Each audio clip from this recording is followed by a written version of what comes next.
Hello everyone, this is Max. You're watching Equity Match online live pitch event. Today, as always, we have four great founders coming from the US and Europe. I can't wait to present them to you. Before, let me introduce our investor guest, Dean Jones. Dean, how's it going? I'm great, Max. How you doing, sir? Oh, good. Thank you so much for coming. I think your screen is frozen. I can't see you move.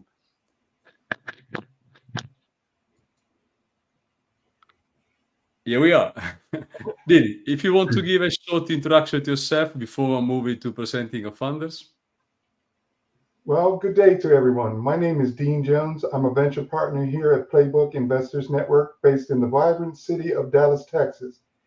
At Playbook Investors Network, we specialize in supporting and scaling innovative startups, providing them with the resources and mentorship that they need to succeed. Today, I'm thrilled to be here to engage with the brilliant minds behind these emerging ventures. I'm looking forward to learning more about your projects and discovering how we can collectively drive forward the future of innovation. Thank you for having me, and let's make this a productive and insightful session. Thank you, Dean. Now, before moving to our founders, you're watching right now on X, YouTube, LinkedIn, and Facebook. This is how we stream live. If anyone wants to come to pitch, you can send pitch at equitymatch.co your deck. We are more than welcome. Or you can apply from our website, equitymatch.co, and we are very pleased to welcome you. Any questions that you want to raise, please do it. Our founder will be more than happy to answer. Now, without wasting any more second, I'm going to introduce our first founder, Sebastian Pruckmair, founder and CEO of Aeromond. Headquarter is Vienna, Austria. Travel sector as a C round of $500,000 in USD. How's it going, Sebastian? Hello, good day. It's going fine. Thank you. Thank you for coming. Please, if you want to give a short intro to yourself, straight to pitch, of course. Dean will follow up. Thank you. Okay, thank you very much. I'm proud to be here. My name is Sebastian Pruckmair. I'm the founder and CEO of the startup Aeromond. My background is coming from the aviation industry, having 10 plus years of experience in technical aircraft management, project management, and design and certification of modifications to aircrafts. And last year, I have founded the startup Aeromond, and I'm here based in Austria near Vienna. And I'm happy to let you know more about our startup project. Thank you.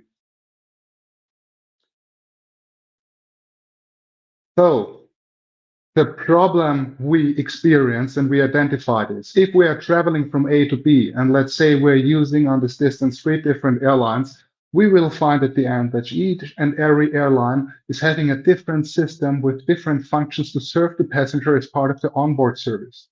This lack of the standardization leads to the fact that in average, just about 1 out of 5 passengers is willing to pay for any product as part of the onboard services, leaving out a certain level of potential which is available in the aircraft cabin.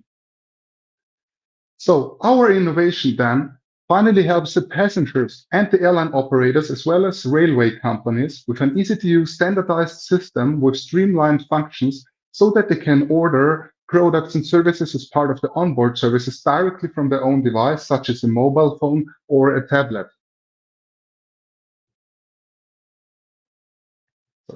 So obviously, we are in the market of the in-flight catering services, but also identified that the product indeed is also of interest potentially for the railway industry. Important to mention is for the protection, we have an international-wide patent application in place since March last year and already have a proven concept.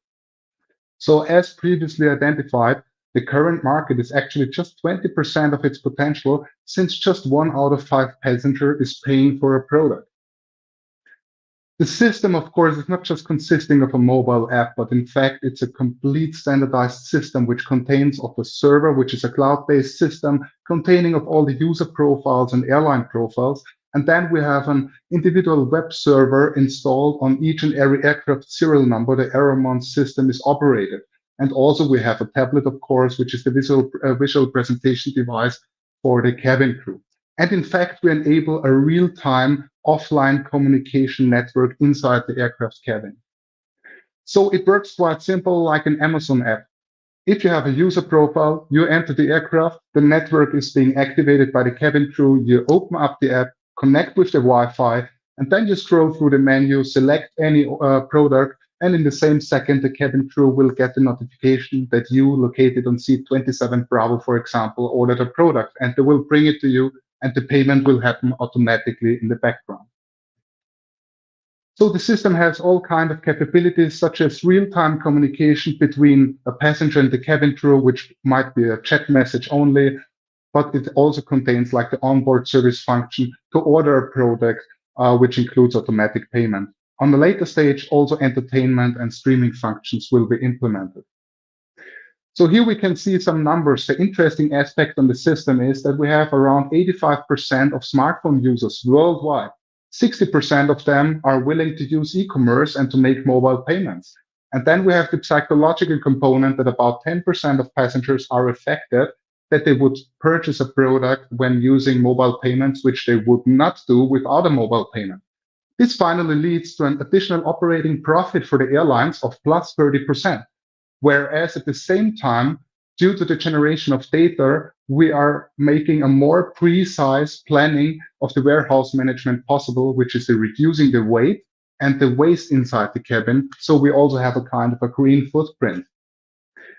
Here we just have a sample calculation what it means for a Ryanair, for example, to operate such a system, since they have a large fleet.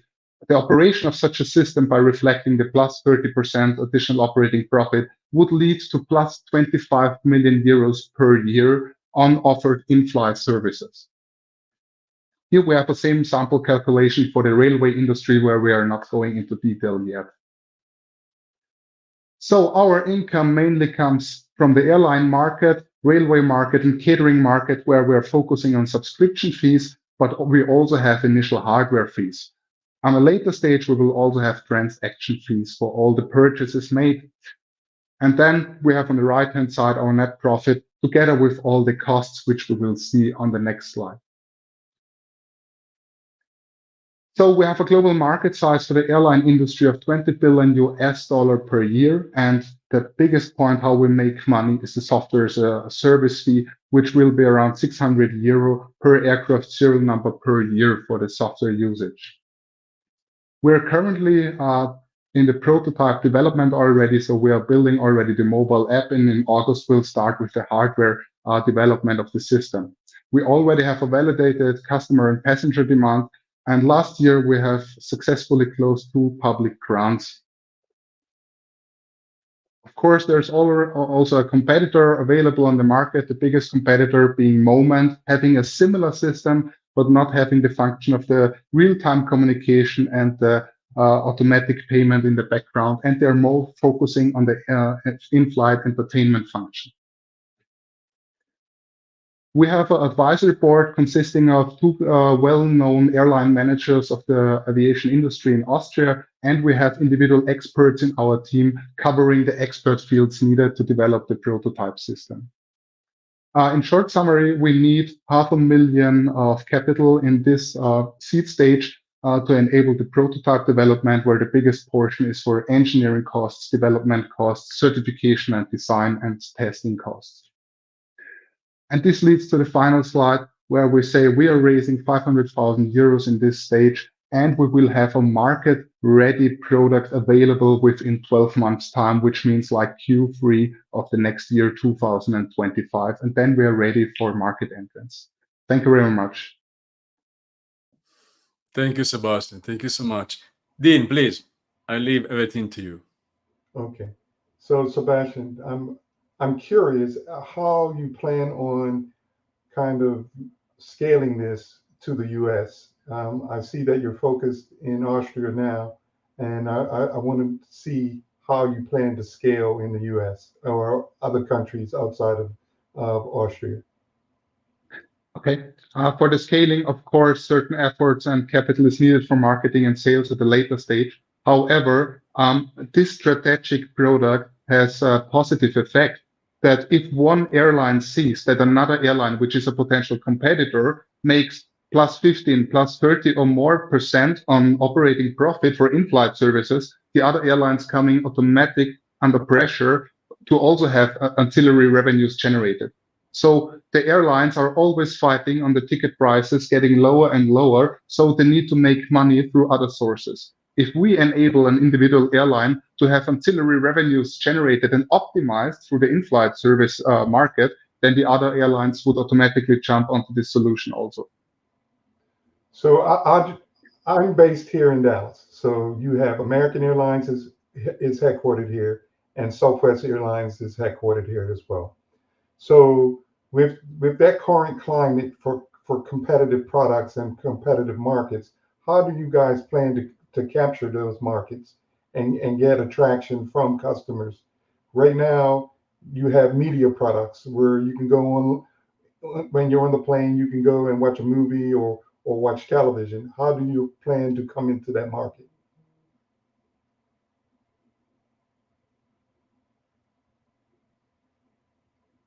Can you hear him, Max? Yeah. Sebastian, you're muted. Sorry. Yeah. So we don't see ourselves as a competitor to existing systems. We see our system being on top of all the existing systems, properly addressing the rest of the passengers which cannot be addressed right now. So when I told you that currently just 1 out of 5 passengers is willing to pay for a product, with the usage of Aeromond, we can optimize it and maybe can say it will be 2 or 3 out of 5 passengers that are willing to purchase a product. So the existing products that are now in the aircraft, they can still be operative. It will be just in additional, there will be also the Aeromond system. And by intention, we designed the system to be as cheap as possible for the airlines. So it will be only 12,000 euros per aircraft to have the system installed. And then it will be the 600 euros software usage fee per year per aircraft serial number, which is like a kind of nothing for the airline industry. So from a wireless perspective, how do you prevent cross-channeling? Because I came from the wireless industry uniquely. I used to work for Nextel when they launched here in the United States. And a lot of issues around wireless and the existing wireless that's in the cockpit of these airlines and, of course, these train systems. How do you plan on overcoming some of those challenges? So usually most of the airlines do already have a kind of an offline network offered inside the aircraft cabin, at least in Europe. In case there's no offline network yet or it's not reliable enough, we will also offer additionally a router, which will be part of the certification, because we will also deliver automatically the certification approval to the operator for this aircraft type. So of course, the reliability of the offline network is an important portion of this system. So from a legal perspective, how will that impact your cost model going forward if you had to do that? It's not affecting the cost model. So the 12,000 euros, what I told you, will include the web server, which is installed and certified. It will include the tablet. And then there's also the software usage fee. So if there's an airline not having an offline network yet, this will be on an extra cost to install and certify a wireless router. Yeah. But this will be not of an expensive cost position. Okay. Whose cloud are you guys planning to use for your solution? Pardon? Whose cloud framework are you planning to use for your solution? I didn't get that question. So you mean which airlines want to use that solution, or? No, which cloud, like Azure or AWS or Google, are you planning to use? Okay. Yeah. Sorry, I didn't understand it. It will be most probably AWS. Okay. That's all the questions I have, Max. Okay, thank you very much. Thank you, Sebastian. Thank you, Dean. Thank you so much, Sebastian. Sebastian, stay. We bring you back soon. Meanwhile, thank you very much. Thank you. I'll move on to second founder, Eva-Maria Heimel, founder and CEO of Pruckmair. For me, this name is extremely complicated, Eva, so it's better if you after me pronounce again. World of Interior, Salzburg, Austria, design, furniture, and lifestyle, seed around €500,000 in euros. How's it going, Eva? Fine, thanks. Thanks for having me. Thank you so much for coming. Please go with your intro and straight to pitch. Dean will follow up. Thank you very much. Thank you. My name is Eva, as you said already, and I founded FREUDENREIch in 2020 in Salzburg. Actually, the Austrians are not well known for e-commerce solutions, more for skiing and having fun at lakes and whatever. So, but still, we found it here in Salzburg because I live here and I come from a retail sector, very big retail company, and have a lot of experience in concept development, and wanted to do something for local retail, which was, from my perspective, even before the pandemic, a big issue, that local retail really has huge problems, to solve, and needs a new concept. And well, the fact that it became a niche in the interior sector has to do with my personal preference for beautiful design and living lifestyle. Okay. As I said, it's Freudenreich. We are, it's the trade is in change. It's nothing new. It's the inflation crisis, sentiment, and online competition are putting retail under pressure. So what framework conditions are needed so that local retailers can sustainably assert itself? How can inner city, you've seen it a lot, that inner cities are really fighting with and having problems, to get retailers and to be stimulated and attractive for customers. So what new concepts are necessarily so that retailers can score points in the future?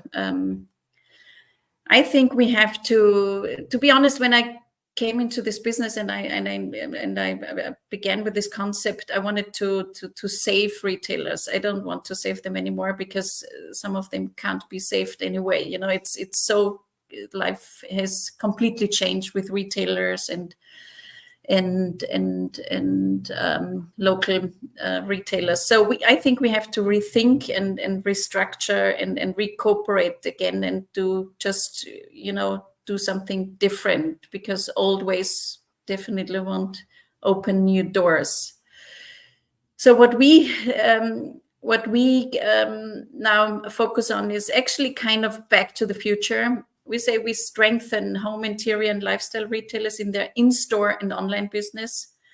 But to strengthen them, we have to do that together with brands, the brands they provide in their stores. And we don't talk about a marketplace anymore because that's obviously not sexy enough. So we provide a digital infrastructure that enables customers to shop locally online and quickly arrange consultation, because the retailers we have on board, they don't just sell cushions and small things and decoration. They also sell tables and furniture, with different sizes. So, and these are actually products which are not sent back and forth always, because we get a lot of calls from customers who want to know where they can sit on the specific sofa and couch and test, the table. So what we want to do is, to connect brands, retailers, and customers, and make an end to this sending back and forth of packages. Our target and vision is to make regional shopping attractive again. It should take on a completely new meaning. And how do we do that? We work, of course, together with retailers. The slogan there is, "Join us, your product is already here." Which is actually the main work, one have to do if you set up an online shop. So we set up an online shop for them, which is kind of a shop in shop at our marketplace. We do the marketing, we do the sales, we have the e-com employees. We are kind of their back, like a back office or the e-commerce office for them. On the other hand, in order to serve them properly, we need the data highway for brands or of brands. And they have a very easy access then and can be sure that they are shown like they want to. Because what I found out with brands is they are not very happy with how retailers do online shops. Sometimes they have old logos, old pictures, they are not up to date. That's not how they want to look like, because they invest a lot of money, in their branding and in their market. So what we do is we work with interfaces and just put all their product range online. So for a retailer, it's just, they just have to click and tell us, which brand they have and click on the products they have. And this is automatically, let's say, put we automatically bring them those products to their store, And in addition, what brands like about it is they can actually control the retailer stock even more, which makes it attractive for them. In addition, we have a lot of small manufacturers, and as we are online, we of course need more physical appearance as well. That's why we are, for marketing, also do pop-up events, which were very successful in the past, and in-store pop-ups. A lot of retailers really fight with just calm situation, nobody's entering their stores, and that's what we do and want to help them, Well, the business model is we take one-time fees, we take shop services per month and commission from the retailers, and one-time fees and license fees per month from the brands. Now it's FREUDENREICH, the name is registered in whole Europe, which is the beginning. A very attractive market for us is Africa as well. We are thinking about it. Well, we are not, we are bootstrapped so far. So we are quite proud that we really made more turnover every year, so we increase the sales every year, and have already 13,000 products online. We sold already 2,000 articles, mostly to Austria and Germany, but also other countries, Italy, Holland, and so on are coming and buying already. Well, the market size is quite big for Austria and Germany, 61 billion, even more for Europe, which, we want to be part of it, of course. Well, the milestones I told you already, we founded in 2020, and now we even got an award, or we were nominated as the Austrian Retail for the Austrian Retail Innovation Award, and now we are even nominated for the AY Scale Up Award in 2 categories. That's our team. That's me and my co-founder. We have an apprentice. That's our supporting team. So actually we always ask, how many are we? 20? No, we are actually 2 plus an apprentice, and the others are supporting us. And we are, we would need an investment of 300 to 500,000, as you said, euros, in order to get the IT system on a higher level, to get more people on board. We need staff, and to definitely have more money for marketing. Well, that's it. Thank you very much for your time. Thank you so much, Eva. Dean. So, hi, Eva. Hi. COVID-19 has kind of disrupted the overall retail industry. Exactly. How do you guys see overcoming some of the challenges that COVID-19 and other world challenging events that have occurred over the last 3 years to help these retailers kind of recapture their markets? Well, to be honest, COVID started 2020, and we started there as well. So we were right at the beginning. What's the different? I mean, what came up with COVID, and actually is was an accelerated, which was that retailers saw, okay, online is important. We can't just ignore it any longer. And the second part was, okay, it seems that, working together might be easier, because every single retailer can't compete, online. So what happened is that still, and still the third part was that what I experienced, that the local retailers were, got more attention, because people saw that it's not good if we sell everything online, because it's not good for our cities, it's not good for the people, in our country. So I think the retail is one of the biggest branches, also here in Austria. So I think it's worth it to focus on that. I think it's not only online. We also saw that after this COVID, the big onliners, of course, they succeeded and made a lot of money. But now a lot of them are decreasing and leaving the market already. So the future is definitely to combine, the local and the online business more than we did it in the past. So as I see it, like in cities like Dallas, right? People are not going back to work. A lot of people are working remotely, and there's a lot of real estate still out there. What is your strategy to work with these larger retail companies and the real estate companies to kind of integrate what you're working on and what you're building into your strategy? I think, we do work with retail companies already. A lot of bigger ones. What they like about us, that we have a big range of products. They don't have to go to one brand to the other and to one retailer to the other. So we have everybody more or less, on board. So they like to have just one person to talk to, and we are of course more corporate, like the small retailers. So if we do projects and then we offer them, a whole range of products, and of course also do the just consultancy. I think they are quite happy with us, so that's we're kind of speaking the same language. Right. So since you guys have yet to build out your IT framework, have you been looking at some of the cloud frameworks that Amazon, which is AWS, and Microsoft with Azure, and Google with their cloud platforms? Have you looked at what they have built in the retail space that could enhance or help you to generate more revenue and have a more robust offering to the market?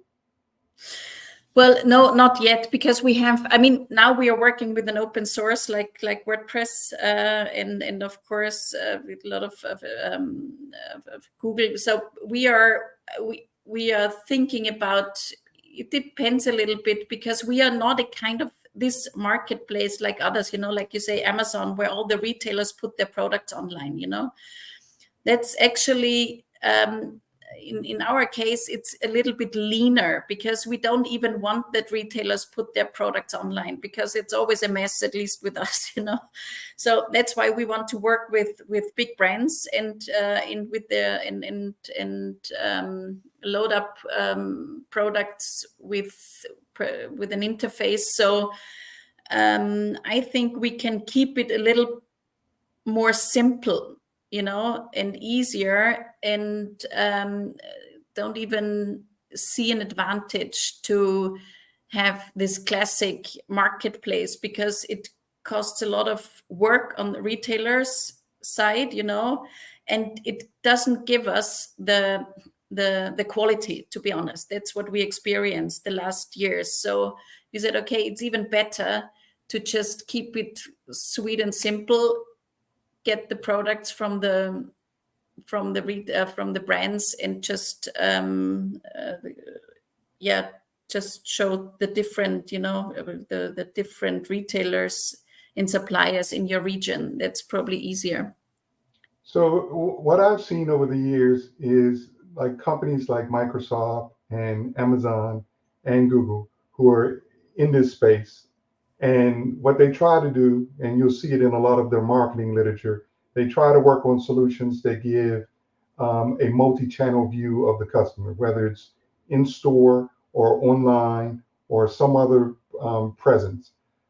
I didn't hear any mention of AI in your infrastructure, in your framework. So how do you plan to give a full view to a retailer in your environment? How do you help to create more revenue opportunities for them? For the retailer? Yeah. First of all, right now they don't have a lot of them. They don't have an online experience, online presence anyway. So this is the first part that we bring them online, which they haven't been before, and because we, of course, I guess, not to cut you off, but I hear you saying a presence. So I'm assuming you're talking about the SMB market, the small, medium-sized business market, versus the big retailers like Walmart or Whole No. Foods. I'm talking about the small ones, the local retailers. Okay. Not because Walmart. I'm sure. I mean, the big ones, they have their own online solution. They don't need it. They don't need us. But who needs us? Is the big brands who are selling, which are selling via those small retailers. Gotcha. Okay. They are, the brands. That's why we are even. We have discussions now with a Dutch company. They have 400 retailers in whole Europe. They are interested in cooperating with us because they have those retailers and they know they can't, not each retailer of those 400 can do the job they want them to do. So that's why we could be a good solution. And those brands, to be honest, we are a niche, it's high standard quality and also price. Right. So the retailers are quite probably different than others, and we supply our infrastructure for them. So as you become an infrastructure play, time to market is going to be important in your space. So how do you plan on scaling that so that you guys become a household name like an Amazon? Yeah. I mean, actually we're on the market already, but what we have to do now, and that's why we, as I showed in the pitch deck, that we are covering Austria is a bit too much, but this year, next year, the German part, and then just go to the rest of Europe, first of all, and then next steps could be further, because those products or those brands we are working with, they are operating worldwide anyway, so they have those retailers, but it's very but it's not a coordinated system, let's say it like this. That's the best. Oh, that's all we had to stop. Yeah, I need to move us at Nerd Founder. Thank you so much, Eva. Thank you, Dean. Thank you. So let's move to founder number 3. Marco Fazio, CEO of Hyper.com, Amsterdam and London, which means Netherlands and UK, is the headquarters. It's a B2B SaaS, seed around 2 million in USD. How's it going, Marco? Hi, Massimiliano. Thank you for inviting, and hi, Dean. I'm super curious to hear about your questions. Yeah, doing great. Just super quick summary about yourself and yes. Yeah. Yeah. Okay, all good. Yeah, I'm an ex-Adidas employee.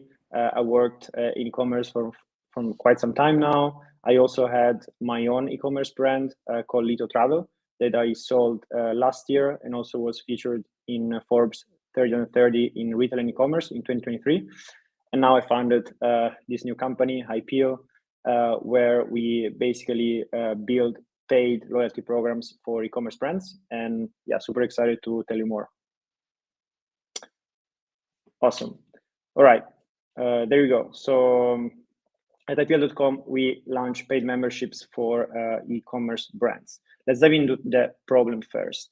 So 77% of loyalty programs for e-commerce and retailers fail in the first 2 years.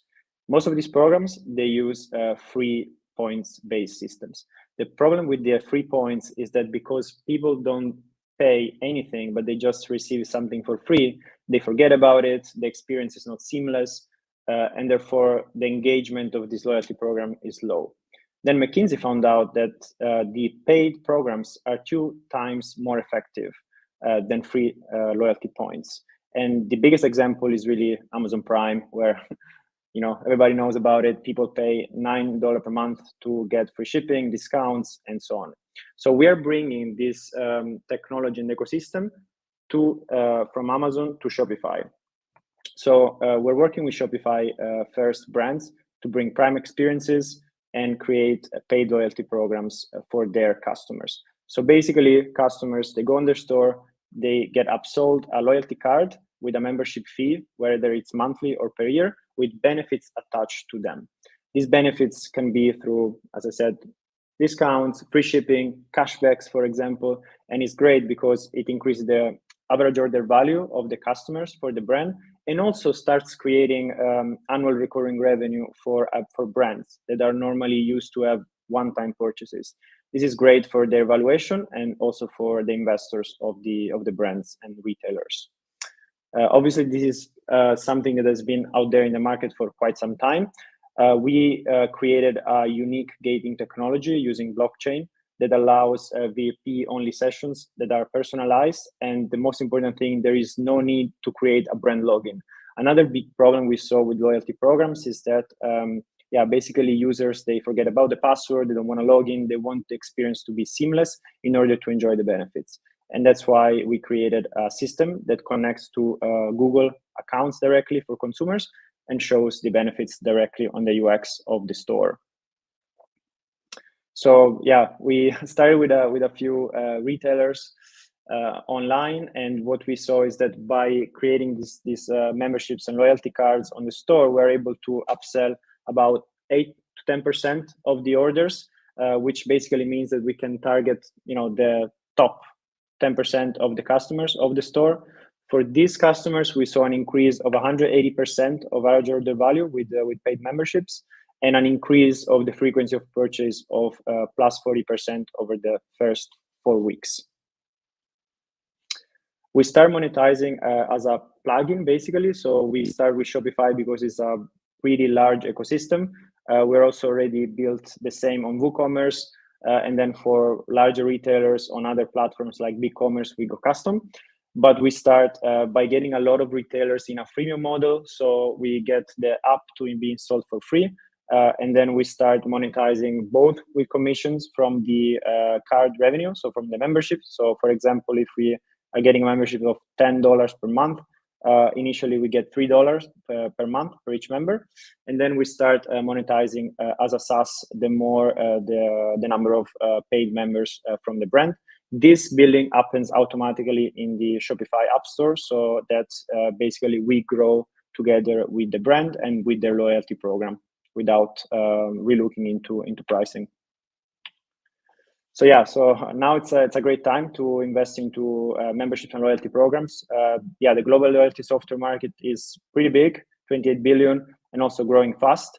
The blockchain allows security, gating, and interoperability. So, for example, before there was a lot of issues in exchanging discounts between the paid members and the normal customers.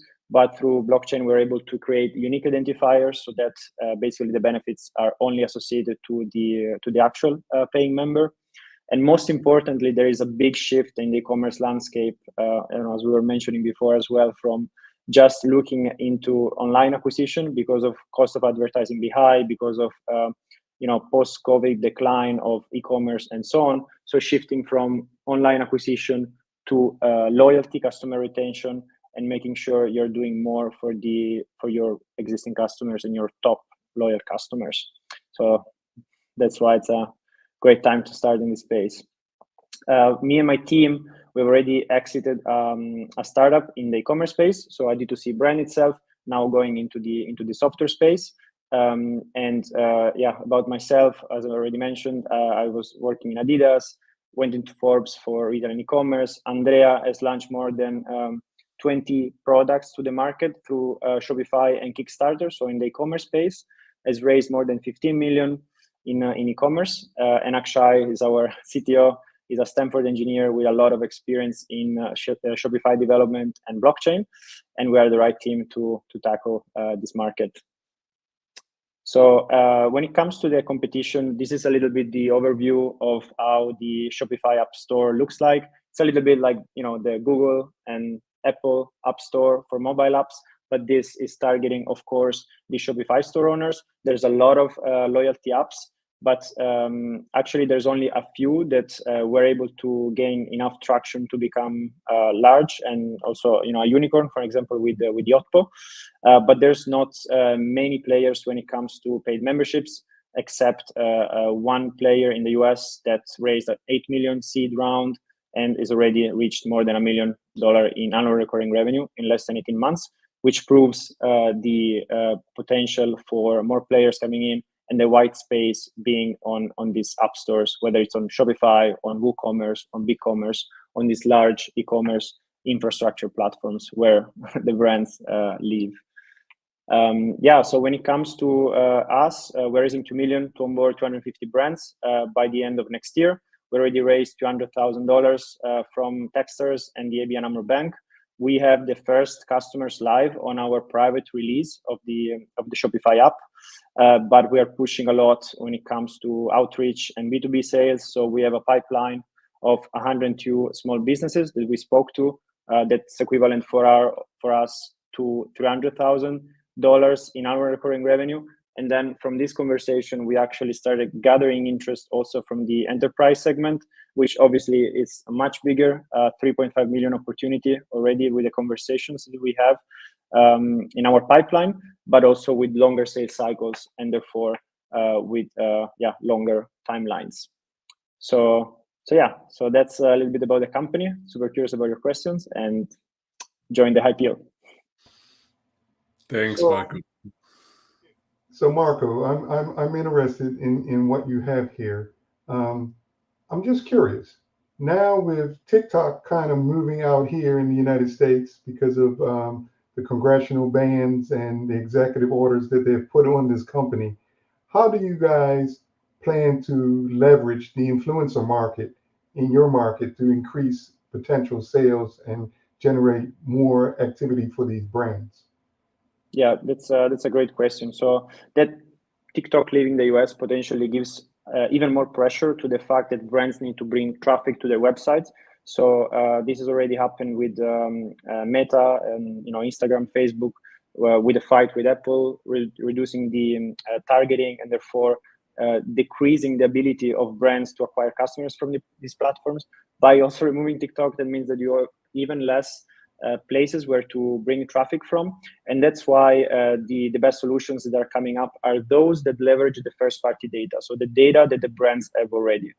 That's why it's quite important to focus on the loyalty side of things, and then for me the biggest opportunity in this space is to be able to kind of share this loyalty data across the brands through brand partnerships. Imagine that in the US, most of the way that the brands they actually share customer data or partner up in order to gain market shares, it's through giveaway. So they put a giveaway and then people send their emails, so then this shared pool of emails is connected to the two brands. So obviously that's not really great or really effective, but if you have an ecosystem of paid members, for example, for multiple brands, then it's easy to create partnerships and then acquire customers from each other rather than relying only on the advertising platforms like Meta, Facebook, and TikTok. But obviously that's something that needs a certain critical mass in order to be activated. So you're using blockchain. So whose blockchain are you using, and which cloud platform are you building on? Right. So we are pretty much indifferent from the blockchain itself, because we are more interested in basically the IT side of the blockchain for our solution. We're using Polygon, and then we are building on Firebase, which is part of Google. So that's how we build, let's say, our backend. At the end of the day, the blockchain for us is just a set of identifiers that we connect to the members and their social login. And we're also discussing with larger retailers to have this integrated into payments as well. We have a partnership with MasterCard, where we can test with their APIs on how to integrate those identifiers into credit cards, because well, as Eva was mentioning, the best thing you can do is to create an experience that is seamless online and offline. And in order to do so, the best way is to use the POS, point of sale, credit cards, identifiers, recognize the customer and blockchain allows us to do so. So that's another opportunity there. And then from an AI perspective, since you're focused on Shopify, right? So that retail experience and that loyalty program, how are you planning to leverage AI in your environment? That's also a good question. So right now we have the benefits that are built together with the brands. So depending on their AOV, so their average order value, their frequency, their discount strategy, and so on, we set the benefits accordingly, like the percentage of the cashbacks, the discount, the free shipping, and so on. We see this, being done by AI pretty soon. So that basically you would optimize your customer lifetime value and your margins by creating benefits that are set by the AI instead of us and the brand itself defining upfront the benefits for the members. So definitely a lot of potential to have AI as a feature once you have enough brand, enough data, enough orders to make the algorithm just run the program basically for you, the onboarding part. Right now, the onboarding is pretty heavy for us because we need to discuss with the brand, sit together, make sure that they are bought in, that we are bought in the program before we actually launch it. But including AI in this onboarding step makes things much faster and can also help us scale the number of brands way faster. Yeah, you hit on an invaluable insight. Time to market, right, in your space is important. So I would advise you guys to look at some of the frameworks that these cloud manufacturers have built, because that could speed you guys up, right? That could give you the AI that you're looking for, some of the LLMs that you're looking for, and that way you don't have to create them from scratch. They already have templates in their systems that would enable you guys to just use them and manipulate them in a positive way to fit your needs and speed you guys up so you can offer some really robust reporting mechanisms to retailers and brand ambassadors or brand managers. No, I think it makes sense. Like, instead of creating the data using the one is already available, right, from the templates. I mean, they have spent zillions of dollars on retail, my friend. And you would be highly, I would say, in a good spot, to be honest, if you leverage some of their technology and then just put your own spin. I mean, you've got your partner over there who's at Stanford. I'm sure he'd be going wild if he had the right tool set to for him to embrace and for you guys to take advantage of the market. Because when you're small, and I'm just giving you some advice now, when you're small, you've got to be nimble. You can't be like these big firms that are they have so much process, they can't make quick decisions. And that's the key to being small, because you can leverage your small team to do great things. Awesome. Thank you, Dean. Appreciate it a lot. I'm excited for you guys. I think you've got a real solution there. Awesome. Thank you. Take care. All right. Thank you, Mark. Thank you, Dean. I'll move to our last, absolutely, of course, not the least, founder. Rick Peck, founder and CEO of the Only D.O.G. At West USA, California, I believe, Rick. Yes. So pet, dog treats, meal topper, natural health and wellness products. Seed around 250K in USD. How's it going, Rick? Well, thank you. Nice to meet everyone. Thank you for your time. I appreciate the opportunity and look forward to questions and give me a little education on what D.O.G is all about. Let's go. Let's go. There we go. Oops, let's get this right. Do Only Good Pet, D.O.G. I'm the founder and CEO of the company. I'm looking to raise $250,000 to help us with a pivot that we've made to enhance our marketing and our direct-to-retail business. We have already made a pivot into doing only treats, meal toppers, pumpkin supplements, and all natural health and wellness products. And also focusing, rather than going through distributors, to direct to retail, which gives us healthier margins, lets us control the customer experience much better. These two pivots we're taking in the direction of our products are very much in tune with the way the market is going. one of the key strategies we're looking at in doing this, and because of the fact that we're dealing in the treat side of the business, it's much easier to package and ship products that we get into how, what the products are and how we make them, but primarily in the subscription and bundle boxes. Like, for example, our Best Dog Ever box, which we created. We'll have one that's focused on certain dietary needs. We can do it with special occasions. There's unlimited possibilities on this, and we've had some success with this. In our first, when we made this pivot in mid-year last year, we launched a holiday box with little or no marketing behind it. Sold 100 of those without any real problems at all. So we see that there's a real potential in this. The use of this funds is primarily for inventory and then marketing. One of the things we're doing is we're pivoting from WooCommerce onto Shopify, much more robust opportunity for us. That's really powered by a lot of that. We've been talking about AWS. AWS powers a lot of that information we can get from Shopify. And we're excited about that. We're in that process right now. This is our pivot team we have. We are looking at our direct-to-consumer side. We're looking at Zoho as our new CRM. As I said, we're moving on to Shopify. We have a web team in place. We have our design studio, our photographers, and then we're also on a retail platform called Fair, which is a wholesale platform for retailers. It's a fantastic platform. And then in California, where we're located, we have a team that will be working with us, calling on retail stores. Our leadership team is Dr. Randy Johnson, one of the foremost formulators, experts in the nutrition side of our business. Myself, a CMO, our consulting CMO, who's a retired partner from Moss Adams, and Azure, Derek McGowan.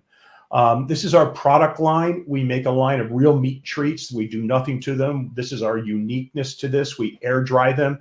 There are no additives to that. We do them ourselves in our own California kitchen, which is USDA approved. The treat business is projected to be over $1 billion by 2030.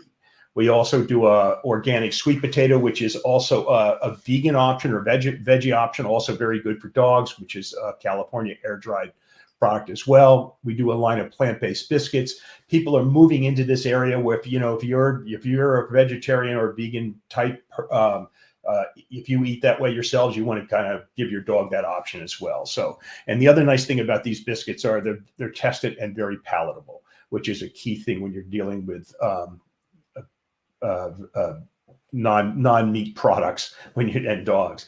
We do a line of pumpkin. Pumpkin is a digestive aid for dogs, but ours has added benefits to it. We do one with antioxidants, electrolytes is like Gatorade for dogs, and omega fatty acids. And the other one, it's what's nice about this is it can be made into a paste. It can be put on the food. We make that, and it's been very successful for us. We do the meal toppers, which is nice. We take our dried beef liver and beef heart, just grind it up, make it into a meal topper. Effective, get dogs to eat whenever they have issues.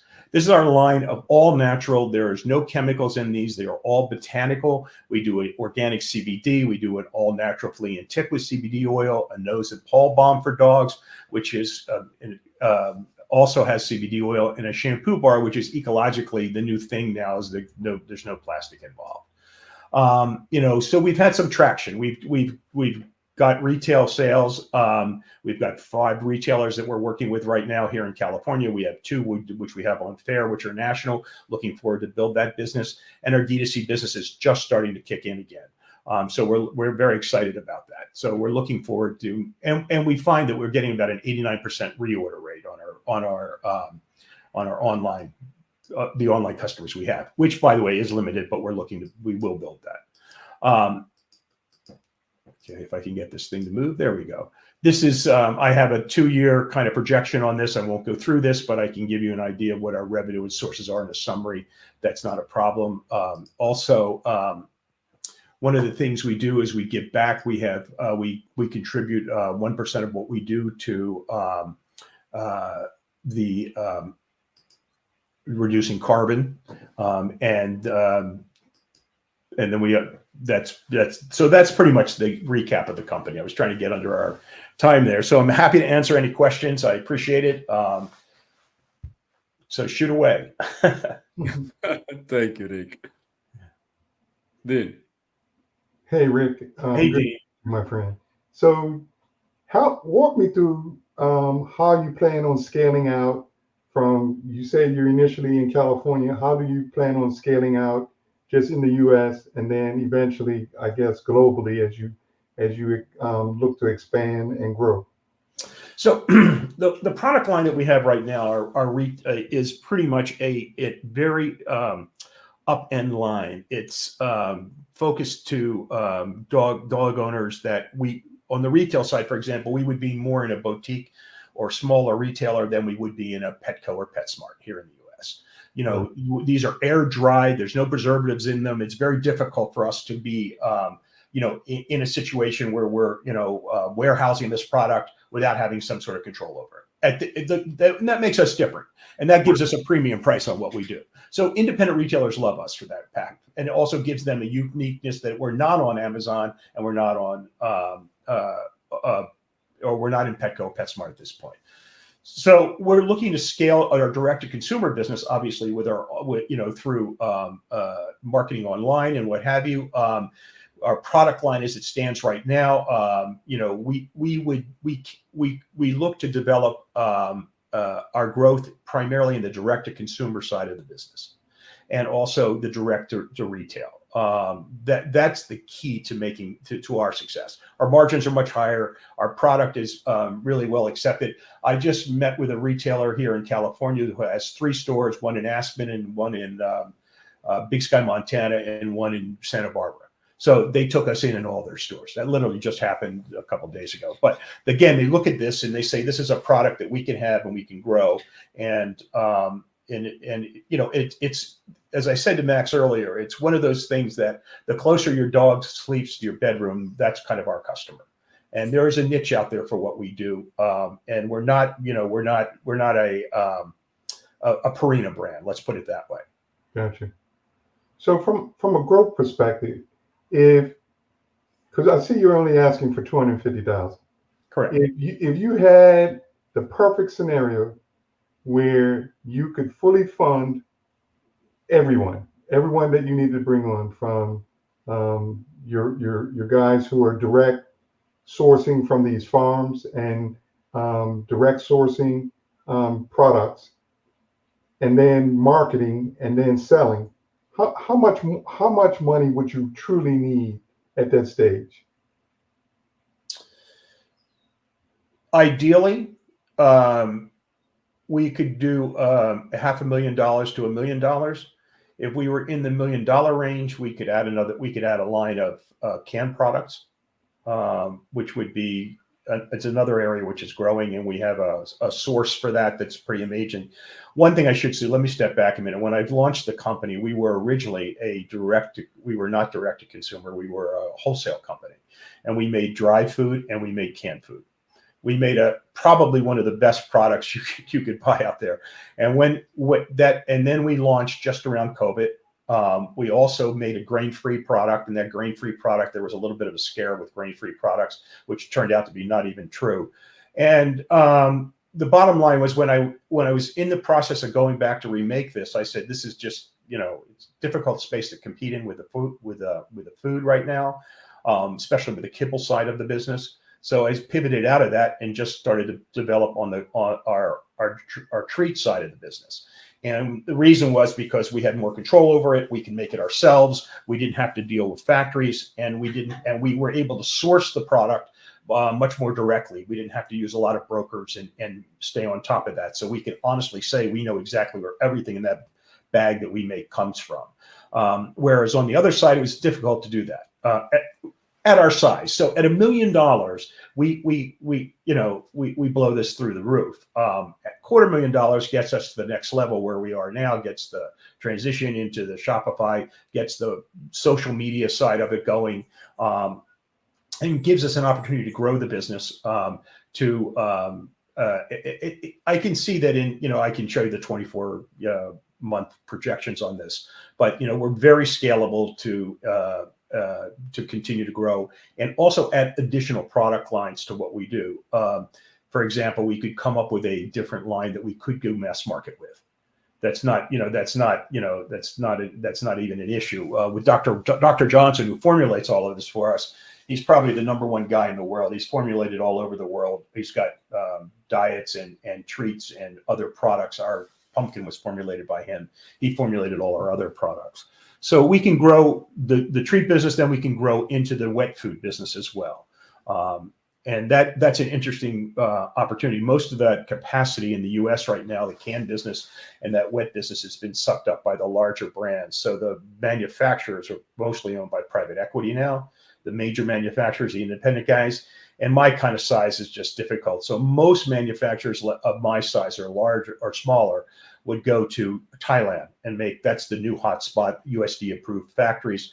I have a factory that I've just started a relationship with. I wasn't even going to get into this, in Italy, near Perugia. And it's a family-owned organic factory. It's been there for 40 years in this family.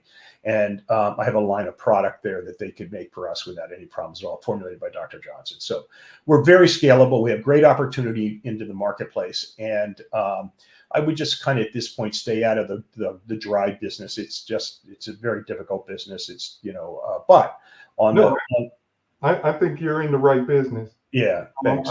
My next question is, if you had, like I said, the perfect scenario, how many more factories would you need to cover, I guess, the entire world?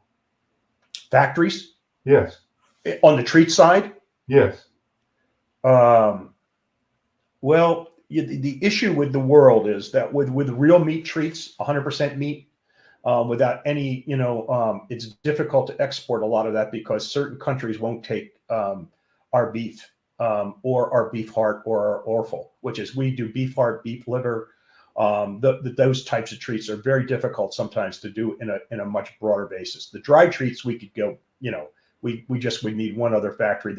You would need a European factory, and we would need probably something in Asia. So you would look at 3 factories. Here in the U.S., we just need one factory to do that. And where would you put that one factory if you had your ability to put it anywhere? Well, to be honest with you, it really wouldn't matter. You're not looking at producing 50-pound bags of product. You're looking at right. Smaller products. So there's good opportunity in Texas. There's opportunity out here on the West Coast. There's one in Pennsylvania, which we use now to do our dry treats. Very scalable factory. They do a very good job for us. So, I would say that, the center of the country would probably be the best, or, it could be the Southwest. It could be in Texas, that sort of thing. That's not an issue. We made our kibble when we made it in Kansas. We made our cans in Ogden, Utah. So, and shipped them. Cans, you want to be closer to the source, but be honest with you, that's a lot of money to ship those, quite frankly. We've modeled all that. I had modeled all the canned side of this business or the wet side of this business, whether it be a Terra pack, that soft pack, or can pack, right. That sort of thing. So, and I would say that also the big thing right now is freeze dried. And well, the big thing here is things like farmers' dogs and these pre-cooked foods, and this is happening all over the world, all over Europe and everything else.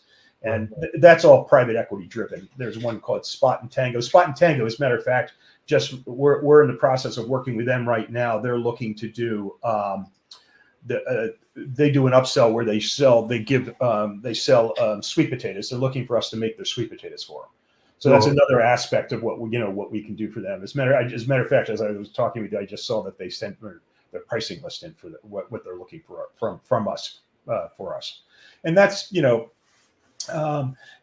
marketplace is the treat side of the market of this business is just sensational. But if you go into a larger pet store and you go down that treat aisle, there are so many brands in there. It's just it's almost impossible to identify them. The uniqueness between them is so limited. The only thing is that everything we do is human grade. I mean, I've eaten every one of our products with the exception of the beef heart. I just can't bring myself to do that. So, but it's human grade. I mean, and people do all the time. I mean, but all our treats are human grade. But our our flea and tick is all botanical oils. We just tick that box where more and more people, and especially millennials and Gen Zs, are looking to treat their dogs like their family members and like they're one, you know, and we are there. We're primed for that. And I know this, I saw the services that you guys offer. I mean, an ideal situation with you would be that you could, what you could do with me on the marketing and on the other side of this is sensational. You know, and one of my background is, I mean, I come from a branding background in that Cesar Millan was my client for 15 years. And what I do is I did major corporate sponsorships with him and help him develop products.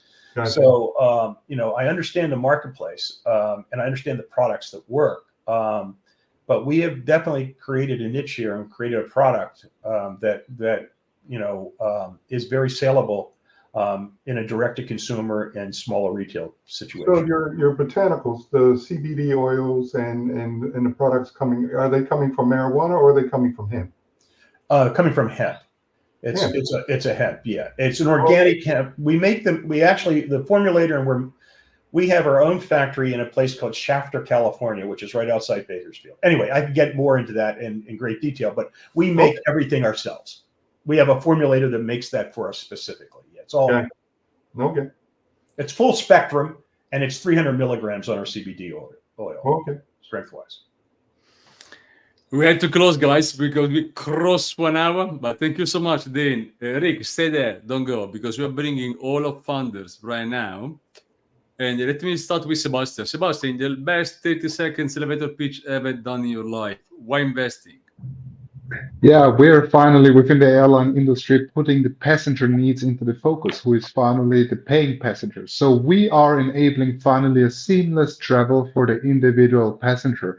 And this is actually the standard we have in all branches already anyway. So imagine Bolt or Uber. It doesn't matter if I'm today in Vienna or tomorrow in New York. I open one mobile app, having one credit card in the background. I open the app and order the product, and the payment happens automatically, which means seamless operation for the passenger at the end. And this is what we are enabling. So just bringing forward the airline industry to conform to actual standards. Thank you. Thank you so much. Thank you so much, Sebastian. Thank you. Eva.